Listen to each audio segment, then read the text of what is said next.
Hello class ninth. आज हम लोग चूँकि फिजिक्स भी हम लोगों ने स्टार्ट कर लिया, मैथ्स भी स्टार्ट कर लिया, फर्स्ट चैप्टर सब में चल रहा है।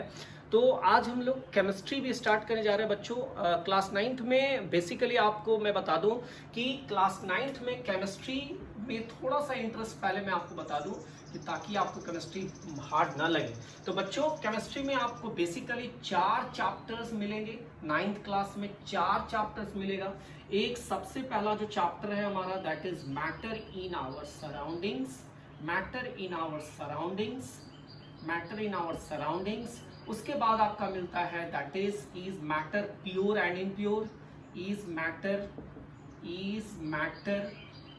मैटर प्योर और इम्प्योर। इस तरह के नाम थोड़ा सा कहीं डिफरेंस आए तो दिक्कत नहीं है। Matter in our surrounding is matter pure और इम्प्योर। तीसरा जो चैप्टर्स है वो है आपका atoms and molecules. Atoms and molecules ध्यान से समझना है, सुनना है बच्चों, एटम्स एंड मॉलिक्यूल्स। एंड चौथा जो चैप्टर है that is structure of atom. Structure of atom. बच्चों एक बात आप दिमाग में रख लेना कि अगर हमको ओवरऑल पूरे 9th क्लास का केमिस्ट्री का ओवरऑल रिव्यू देना है बच्चों, तो ये दिमाग में रखना कि आपके केमिस्ट्री में सिर्फ 4 चैप्टर्स हैं।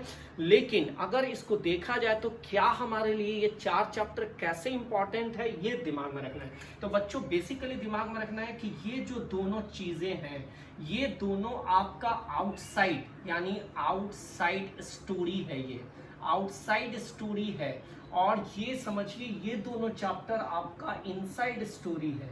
इनसाइड स्टोरी है बच्चों। तो यहाँ आउटसाइड का मतलब है फिजिकल अपीयरेंस। फिजिकल अपीयरेंस यानी आप मतलब जो ऊपर से देखकर आप किसी को पहचानते हैं कि ये सॉलिड है, लिक्विड है, ये मतलब एकदम प्योर है, ये इम्प्योर है, ये सब आप ऊपर से ही चेक कर पाते हैं। तो दैट्स वाई ये फिजिकल में आता है। लेकिन आप जैसे जैसे आप अंदर की तरफ बढ़ रहे हैं, जैसे जैसे आप अंदर की तरफ उसको देख रहे हैं, जैसे यहाँ पर आपने मैटर्स को सिर्फ ऊपर से टच किया, ये सॉलिड लिक्विड है। उसके बाद जब आप उसके प्योरिटी यानी थोड़ा और अंदर गए तो आपने प्योरिटी और इम्प्योरिटी में चेक करना शुरू कर दिया।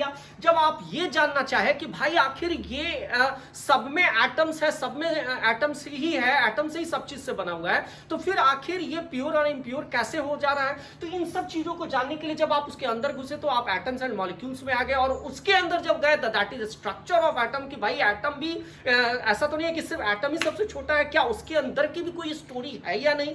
तो इन सारी चीजों में आप दिमाग में रखना है कि क्लास 9th आपका बहुत ही रॉकिंग होने वाला है बच्चों। ये 2 आपका जो चैप्टर्स है इसमें थोड़ा सा देखा जाए तो यहां पर आप देखें कि ये चैप्टर पूरी के पूरा जो है वो थ्योरी से रिलेटेड है। लेकिन मेरी पूरी कोशिश रहेगी कि चूंकि आपकी जो केमिस्ट्री है वहां पर जो क्वेश्चंस है, बिकॉज आप दिमाग में रखें कि बेसिकली मैथ्स जो न्यूमेरिकल्स वगैरह होते हैं बहुत इंपॉर्टेंट होता है, क्योंकि एक क्वेश्चन आपका न्यूमेरिकल जब बनता है तो आपके इंटरेस्ट आपका आने लग जाता है। तो बच्चों बेसिकली 9th में देखा जाए तो आपका जो केमिस्ट्री है उसमें जो न्यूमेरिकल से रिलेटेड क्वेश्चन है वो बहुत कम है। यहां पर आपका एक मिलता है दैट इज सिंपल सॉल्युबिलिटी से रिलेटेड एक न्यूमेरिकल्स के पैटर्न मिलते हैं।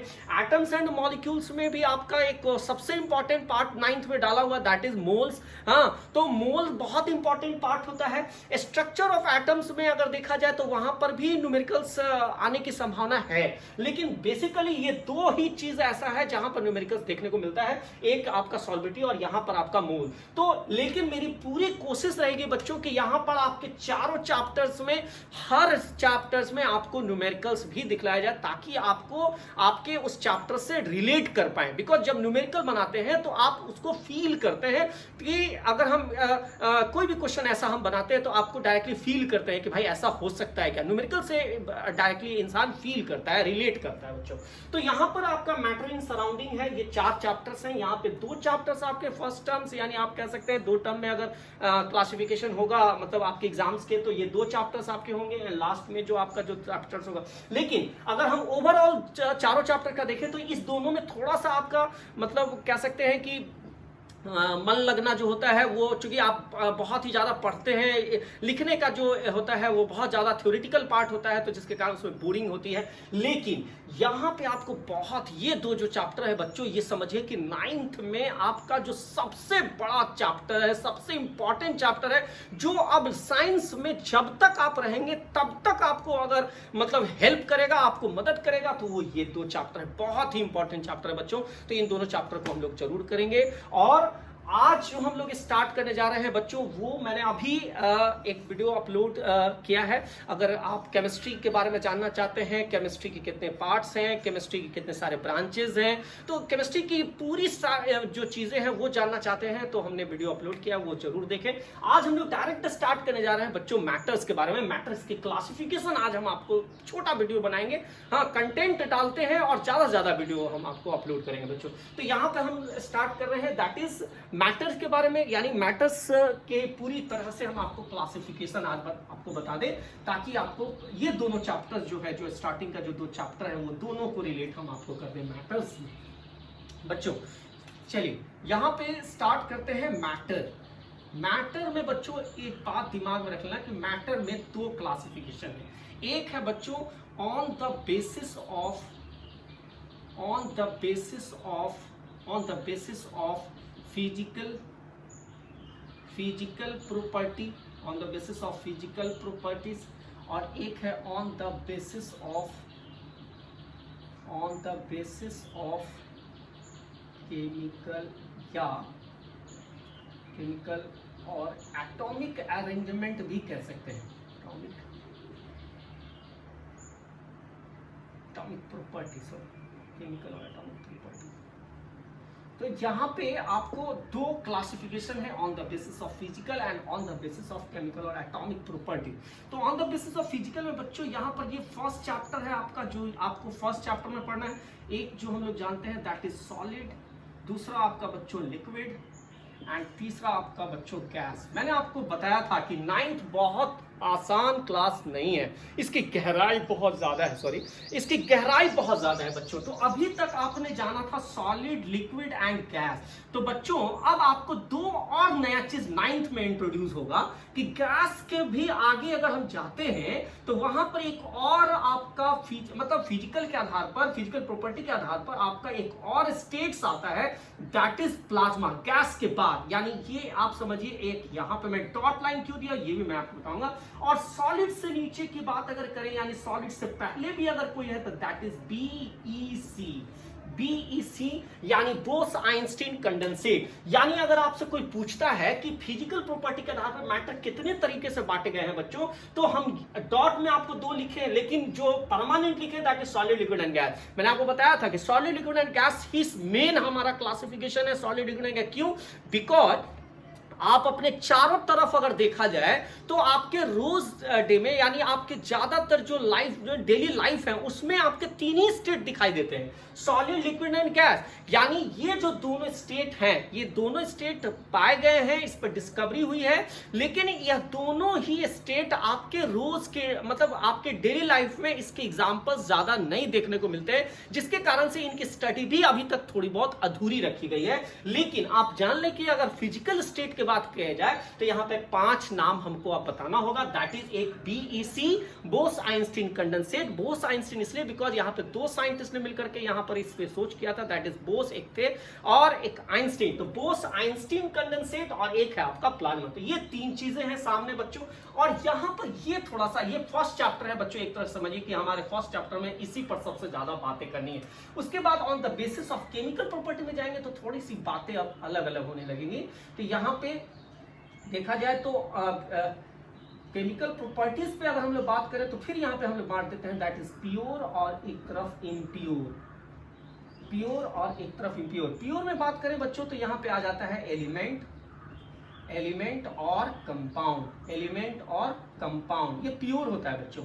एलिमेंट में आपको ही पता है कि बेसिकली यहाँ 3 सामने आता है, that is metal, metal, non metal and metalloid.